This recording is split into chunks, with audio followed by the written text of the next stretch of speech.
በጌታ የተወደዳችሁ ቅዱሳን በሙሉ የእግዚአብሔር ሰላምና ጸጋ ለእናንተ ይሁን። ባለፈ እንደተነጋገርነው ዛሬ የመጀመሪያውን ትምህርቴን ጀምራለሁ። ይህም ትምህርት መጽሐፍ 1 ራሱን የገለጠልንን እግዚአብሔርን እንወቅ የሚል ዋና ርዕስ ጉዳይ ያለው ሲሆን በዚህ ዋና ርዕሰ ጉዳይ ስር ስለ እግዚአብሔር ማንነትና ስራዎቹ በስፋት እንዳስሳለን። ይህ ትምህርት የተዘጋጀው ለወንጌላውያንና በተለያዩ የአገልግሎት ዘርፎች ለተሰማሩ እና ለሚሰማሩ ታዳጊ አገልጋዮች እንዲሁም ስለ እግዚአብሔር መኖር ጥርጣሬ ውስጥ ለሚገኙ ሰዎች ሁሉ ሲሆን የሚከተሉት ዓላማዎች አሉት። የመጀመሪያው ዓላማ ሰዎች እግዚአብሔርን በሚገባ ለማወቅ ባለመፈለግ የሚያቀርቡ ምክንያቶችን ለማሳየት ነው። ብዙ ምክንያቶችን ያቀርባሉ እግዚአብሔርን ላለማወቅ፣ ይህንን ለማሳየት ነው። ሁለተኛው እግዚአብሔርን በማንነቱና በስራው ባለማወቅ ማገልገል የሚያስከትለውን ጉዳት ለማስገንዘብ ነው። ጉዳት አለው። እግዚአብሔርን ባለማወቅ ማገልገል አደጋ አለው፣ ችግር አለበት። ይህንን ለማሳየት ነው። ሶስተኛው ዓላማ፣ የትምህርት ዓላማ እግዚአብሔርን በማንነቱና በስራው ማወቅ ከአገልግሎት እንደሚቀድም ለማሳየት ነው። አገልግሎት እግዚአብሔርን ከማወቅ በኋላ ሊሆን ይገባል። እግዚአብሔርን የምናገለግለውን እግዚአብሔርን ሳናውቅ ማገልገል ውጤት የለውም። አገልግሎቱ ክብደት አይኖረው። ስለዚህ እግዚአብሔርን በማንነቱና በስራው በማወቅ ማገልገል እጅግ አስፈላጊ እንደሆነ ለማስገንዘብ ነው። አራተኛው በእውቀት የሆነ ክብርና አምልኮን ለእግዚአብሔር እንድንሰጠው ለማስገንዘብ ነው። እግዚአብሔርን ስናመልክ፣ እግዚአብሔርን ስናከብረው በእውቀት ሊሆን ያስፈልጋል። ገብቶን ሊሆን ያስፈልጋል። ተረተን ሊሆን ያስፈልጋል።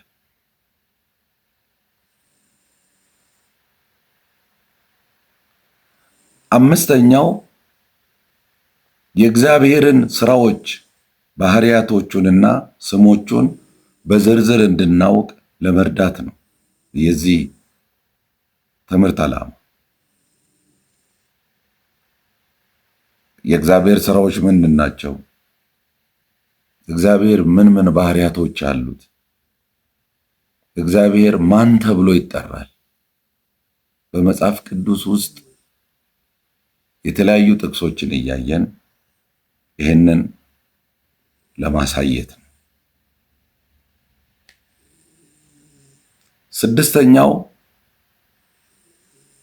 የዚህ ትምህርት ዓላማው ከምን ጊዜውም ይልቅ በራእይ በሸክምና ለአገልግሎትም ዋጋ በመስጠት እግዚአብሔርን ማገልገል እንድንጀምር ለማነሳሳት ነው። ራእይ፣ ሸክም፣ ለአገልግሎት ዋጋ መስጠት ያስፈልጋል።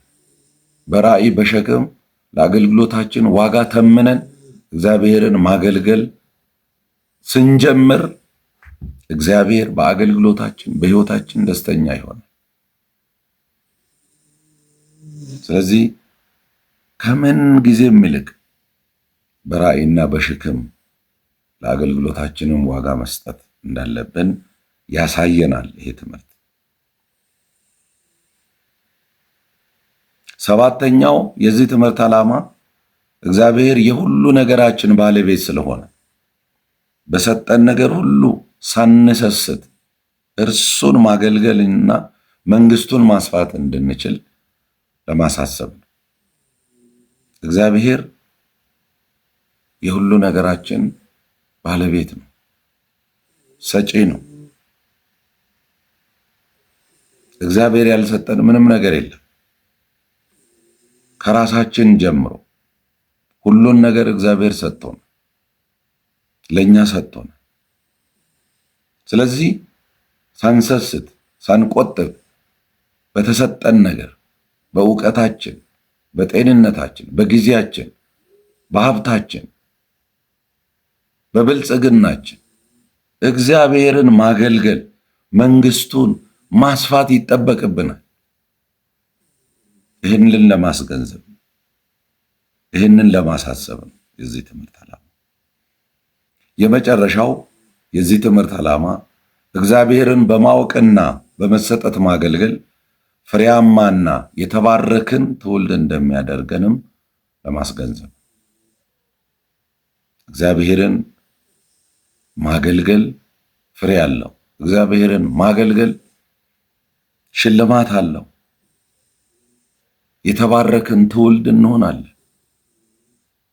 እግዚአብሔርን አገልግሎ ባዶ የቀረ የለም። እግዚአብሔርን አገልግሎ ከንቱ የቀረ የለም። እግዚአብሔርን አገልግሎ የተጣለ የለም። እግዚአብሔር አይጥልም። ይህንን እውነት ለማስጨበጥ ነው ዋና ዓላማዬ ይህንን ትምህርት ሳስተምር። እንግዲህ የትምህርቱ ዓላማዎች እዚህ ላይ ያበቃለሁ። ወደ ዋና ሐሳቤ እገባለሁ። የትምህርታችን ርዕስ እንዳልኳችሁ ራሱን የገለጠልንን እግዚአብሔርን እንወቅ የሚል ነው። በዚህ ርዕሰ ጉዳይ የእግዚአብሔርን ማንነት እና ስራዎቹን በስፋት እንዳስሳለን ማለት ነው። የተገለጠልንን እግዚአብሔርን እንወቅ። ያወቅነውን እግዚአብሔርን እናመልከው። የምናመልከውን እግዚአብሔርን ተሰጥተን እናገልግል። ደግሞዋለሁ፣ የተገለጠልንን እግዚአብሔርን እንወቅ። ያወቅነውን እግዚአብሔርን እናመልከው። የምናመልከውን እግዚአብሔርን ተሰጥተን እናገልግለው። መዝሙረ ዳዊት 46 በቅንፍ ቁጥር 10 ላይ እረፉ እኔም አምላክ እንደሆኑ እወቁ ይላል። ምን አድርጉ? እወቁ። እንዲሁም ምዕራፍ 100 በቅንፍ ቁጥር 3 ላይ እግዚአብሔር እርሱ አምላክ እንደሆነ እወቁ ይላል። አምላክ እንደሆነ እወቁ። እወቁ የሚለው ቃል ኃይለ ቃል ነው። ቁልፍ ቃል በዚህ ሐሳብ ላይ፣ በዚህ አረፍተ ነገር ላይ፣ በዚህ ጥቅስ ላይ ምን ማለት ነው? እወቁ ሲል አስተውሉ፣ ልብ አድርጉ፣ ተገንዘቡ፣ ተረዱ ማለት ነው። እግዚአብሔርን ማወቅ እጅግ አስፈላጊ ጉዳይ። እንግዲህ እግዚአብሔርን ማወቅ ስንል ከብዙ ጥቂቶቹ ማንነቱን ማወቅ፣ ባህሪያቶቹን ማወቅ፣ ኃይሉን ማወቅ፣ ስራውን ማወቅ፣ ስሞቹን ማወቅ ወዘተን ያጠቃልላል። በእነዚህ ርዕሰ ጉዳዮች ላይ አተኩራለሁ ማለት ነው። እግዚአብሔርን ማምለክ መታዘዝም ሆነ ማገልገል የምንጀምረውና የምንፈጽመው እርሱን በማንነቱና በስራው ስናውቀው ብቻ ነው። ብዙውን ጊዜ እውነተኛውን እግዚአብሔርን ለማወቅ ለማምለክም ሆነ ለማገልገል የሰዎች ልብ አይነሳሳም። በአብዛኛው አንነሳሳም። እውነተኛውን እግዚአብሔርን ለማወቅ ለማምለክ ለማገልገል ልባችን አይነሳሳም። ስለዚህ እግዚአብሔርን ማወቅ ከማምለክ ከማገልገል ራስን ከመስጠት ይቀድማል ማለት ነው። የምናደርገውን ነገር አገልግሎታችን ቢሆን አምልኳችን ቢሆን በእውቀት ሊሆን ያስፈልጋል ማለት ነው። ያም እውቀት እግዚአብሔርን ማወቅ ነው። የተገለጠልን ራሱን የገለጠልን እግዚአብሔርን ማወቅ ነው። ይህን ካልኩ እግዚአብሔርን በማንነቱና በስራው ባለማወቅ ማገልገል የሚያስከትለውን ጉዳት እንመለከታለን። እግዚአብሔርን ባለማወቅ፣ ስራውን ባለማወቅ፣ ማንነቱን ባለማወቅ፣ አምላክነቱን ባለማወቅ ሳይገባን ሳንረዳ ማገልገል ጉዳት አለው። በመጽሐፍ ቅዱስ ውስጥ እግዚአብሔርን ሳያውቁት እንዲሁ በግዴለሽነት ለማገልገል ተነስተው የተጎዱ ብዙ ሰዎች አሉ። ወደ እነዚህ ሰዎች ከማለፌ በፊት ከእግዚአብሔር ቃል እንዲህ የሚለውን አነባለሁ። ሆሴዕ ምዕራፍ 4 ቁጥር 1 ላይ እናንተ የእስራኤል ልጆች ሆይ እውነትና ምሕረት እግዚአብሔርንም ማወቅ በምድር ስለሌለ እግዚአብሔር በምድሩ ከሚኖሩ ጋር ክርክር አለውና የእግዚአብሔርን ቃል ስሙ ይላል። ክርክር አለው ከእስራኤል ጋር ከሕዝቡ ጋር እግዚአብሔር ክርክር አለው። ለምን? እውነትና ምሕረት እግዚአብሔርንም ማወቅ በምድር ስለሌለ እግዚአብሔር በምድሩ ከሚኖሩ ጋር ክርክር አለው ይላል። እንድናውቀው ይፈልጋል ማለት ነው። እግዚአብሔር በእውቀት እንድናገለግለው ይፈልጋል ማለት ነው። እንዲሁም ቁጥር 6 ላይ እንደዚህ ይላል። በዚሁ ምዕራፍ ሆሴዕ ምዕራፍ 4 ቁጥር 6 ላይ ሕዝቤ እውቀት ከማጣቱ የተነሳ ጠፍቷል። ምን ሆኗል? እውቀት ከማጣቱ የተነሳ ጠፍቷል። አንተም እውቀትን ጠልተሃልና እኔ ካህን እንዳትሆነኝ እጠላሃለሁ፣ የአምላክህንም ሕግ ረስተሃልና እኔ ደግሞ ልጆችህን እረሳለሁ ይላል። እጠላሃለሁ ካህን እንዳትሆነኝ የአምላክህንም ሕግ ረስተሃልና እኔ ደግሞ ልጆችህን እረሳለሁ ይላል። ወገኖቼ እግዚአብሔርን ማወቅ ከሁሉ ይቀድማል። እግዚአብሔር ከሕዝቡ ጋር ክርክር ነበረው። አላወቁት፣ አልገባቸው። በድንቅ በተአምራት እየመራቸው ቀን በደመና ሌሊት በእሳት አምድ እየመራቸው ባህርን ከፍሎ እያሻገራቸው በምድረ በዳ እየመገባቸው ከሰማይ መናን አውርዶ፣ ነገር ግን አላወቁትም፣ አልገባቸውም፣ አልተረዱትም። ለአብርሃም የተገለጠለትን እግዚአብሔርን አላወቁትም። ለአባቶቻቸው የተገለጠላቸው እግዚአብሔርን አላወቁትም ትውልደ እስራኤላውያን። ስለዚህ ከሕዝቡ ጋር እግዚአብሔር ክርክር አለው። እግዚአብሔርን ማወቅ በምድር ስለሌለ ይላል። ሕዝቤ እውቀትን ከማጣቱ የተነሳ ጠፍቷል ይላል። ወገኖቼ ለሁሉ ነገር መሰረት ነው እግዚአብሔርን በማንነቱ ማወቅ፣ እግዚአብሔርን በስራው ማወቅ፣ ስለ እግዚአብሔር በደንብ መረዳት የሁሉ ነገር መሰረት ነው። እስቲ እንመልከት። እግዚአብሔርን ጠንቅቀው ሳያውቁና ያለ ቦታቸው በድፍረት ገብተው ለማገልገል የተነሱ ሰዎች እንዴት በፊቱ አቀረቡ። ከእግዚአብሔር ፊት እሳት ወጥቶ በላቸው ይላል። እሳት ወጥቶ በላቸው። ለምን? እግዚአብሔርን አላወቁትም። የድፍረት አገልግሎት ጀመሩ። እንደተቀጡ እንዴት እንደተጎዱ መጽሐፍ ቅዱሳችን ይናገራል፣ ያስተምረናል። ብዙ ሰዎችን እያነሳ ያስተምረናል። ጥቂቶቹን እንመልከት። የመጀመሪያው የአሮን ልጆች ናዳብና አብዩድ። ዘሌዋውያን ምዕራፍ 10 ቁጥር 1 ላይ፣ ዘኍልቍ ምዕራፍ 26 ቁጥር 61 ላይ ስለ አሮን ልጆች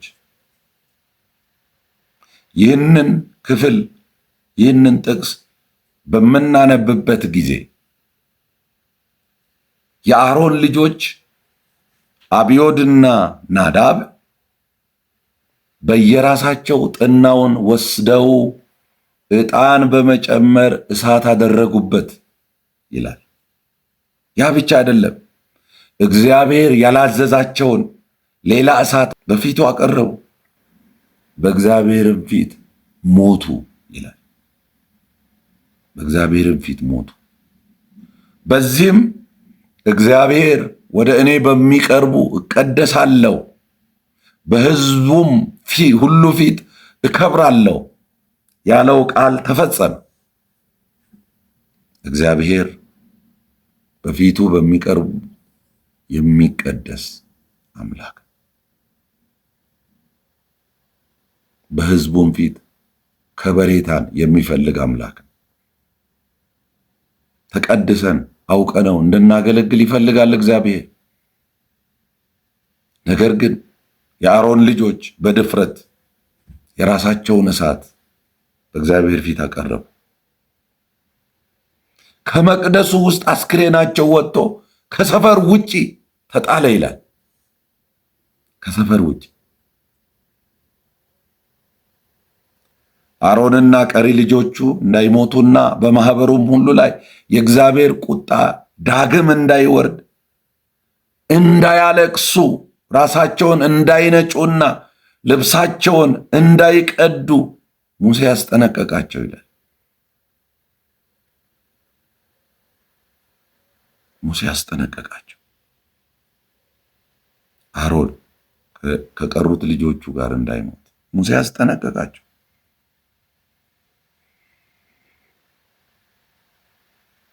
የእግዚአብሔርም ቁጣ በማህበሩ በሕዝበ እስራኤል ላይ እንዳይወርድ ሙሴ ያስጠነቀቃቸው።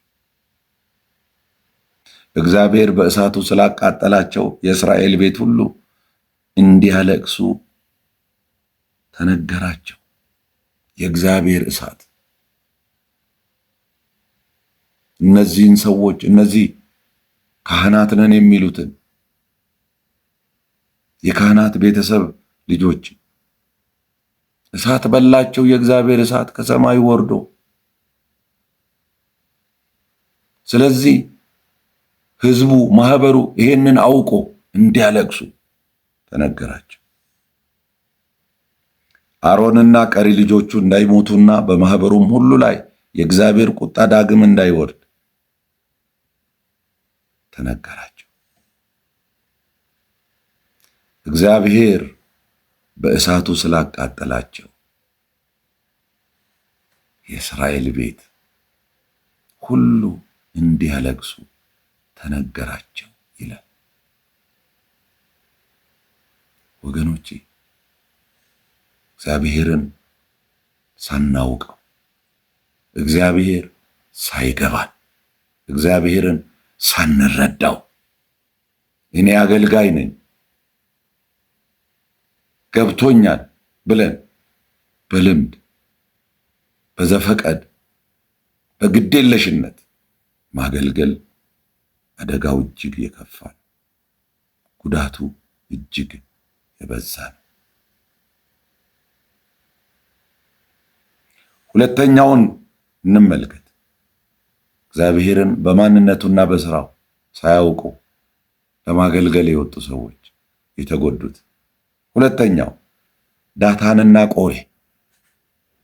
ዘኍልቍ ምዕራፍ 16 ከቁጥር 1 እስከ 27 እንዲሁም ምዕራፍ 26 ቁጥር 9 ላይ የእነዚህ ሰዎች ታሪክ ተጽፎ እንመለከታለን። ዳታን ከሮቤል ወገን፣ ቆሬ ደግሞ ከሌዊ ወገን ነበሩ። አገልግሎታቸውን በመናቅ በሙሴና አሮን ላይ ተነሱ። እግዚአብሔር የጠራቸው ሰዎች ናቸው። ሙሴ፣ አሮን በተአምር ተገልጦላቸው እግዚአብሔር የጠራቸው፣ እግዚአብሔርን በደንብ ያወቁ፣ እግዚአብሔር የገባቸው ካህናቶች ናቸው። ነገር ግን ዳታንና ቆሬ ናቋቸው፣ አገልግሎታቸውን ናቁ፣ ተነሱባቸው። እንጠንቀቅ። እግዚአብሔር ጠርቷቸው፣ እግዚአብሔር ኢንካውንተር አድርጓቸው፣ ለእግዚአብሔር ተማርከው ሁሉን ነገር እርግፍ አድርገው እግዚአብሔርን ለማገልገል ዘመናቸውን፣ ጊዜያቸውን፣ ዕድሜያቸውን፣ ሕይወታቸውን፣ ሁለንተናቸውን በሰጡ ሰዎች ላይ በድፍረት አንነሳ። አገልግሎታቸውን አንናቅ። እነሱን መናቅ የጠራቸውን እግዚአብሔርን መናቅ፣ እነሱን መናቅ የጠራቸውን እግዚአብሔርን አለማወቅን። ስለዚህ በጣም ጥንቃቄ ያስፈልገናል ወገኖች። ስለዚህ ከማህበሩ ብዙዎቹን በማሳደም አነሳሱባቸው ይላል። ወደ 250 ሰዎች ያህል አሳድመው አነሳሱባቸው። ዛሬ በቤተ ክርስቲያን ውስጥ በአድማ የምንንቀሳቀስ ሰዎች፣ አድመኛ የሆንን ሰዎች እንጠንቀቅ፣ እንጠንቀቅ። ቤቱ የእግዚአብሔር ነው። አገልግሎት የእግዚአብሔር ነው። የምናገለግለው እግዚአብሔርን ነው። ይሄ እውነት በደንብ ሊገባን ያስፈልጋል። አድመኞች እንጠንቀቅ፣ እንጠንቀቅ።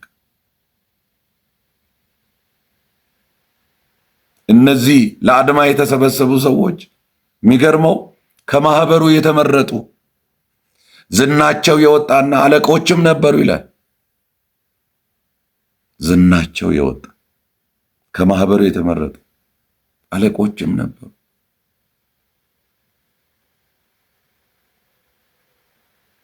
ለዚህ ሁሉ ምክንያት በእግዚአብሔር ላይ መሰብሰባቸውና ማመጻቸው ነበር።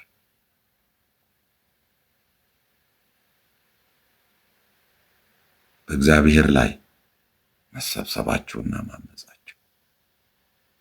ሰው በእግዚአብሔር ነገር ላይ ሲሰበሰብ፣ በእግዚአብሔር ላይ ሲያመጽ የሚያደርገውን ነገር አያውቅም፣ የሚሆነውን አያውቅም። ነገር ግን አደጋው እጅግ የከፋ እንደሆነ ልናቅ ያስፈልጋል። እግዚአብሔር ወደ ቁርባናቸው እንዳይመለከት ሙሴ ጸለየ። ሙሴ እግዚአብሔር አፍ ለአፍ የሚናገረው ሙሴ፣ የእግዚአብሔር አፍ የነበረው ሙሴ፣ እግዚአብሔር በተአምር ቁጥቋጦ ሳይቃጠል እሳቱ እየነደደ በተአምር የጠራው ሰው ነው ሙሴ። ትልቅ ነቢይ ነው ሙሴ። የአፉን ቃል የሚያጸናለት ሰው ነው ሙሴ። ስለዚህ እግዚአብሔር ወደ ቁርባናቸው እንዳይመለከት ሙሴ ጸለየ። የእግዚአብሔርም ክብር ለማህበሩ ሁሉ ተገለጠ ይላል። ክብሩ ተገለጠ። እግዚአብሔር ማህበሩን ሁሉ እንደሚያጠፋ ለሙሴ ሲናገር ምሕረትን ለመነው። ሙሴ ትሁት ሰው ነበር። እግዚአብሔርን ለመነው። ቁጣዬ ነዷልና ይህንን ማህበር ላጠፋው ነው ብሎ እግዚአብሔር ሲናገረው ሙሴ ምሕረትን ለመነ። ምሕረትን መለመን ህዝብ ሲበድል፣ ህዝብ ሲያመጽ፣ ሕዝብ በማይገባ መንገድ ሲሄድ፣ ሕዝብ በአድማ ሲንቀሳቀስ ከጥፋት ይልቅ እግዚአብሔር ያጠፋል፣ እግዚአብሔር ይበትናል፣ የእግዚአብሔር ቁጣ ይወርዳል። እንግዲህ አገልጋዮች ልንጸልይ፣ ለሕዝቡ ልንማልድ፣ ሙሴ እንዳደረገው ምሕረትን ልንለምን ያስፈልጋል።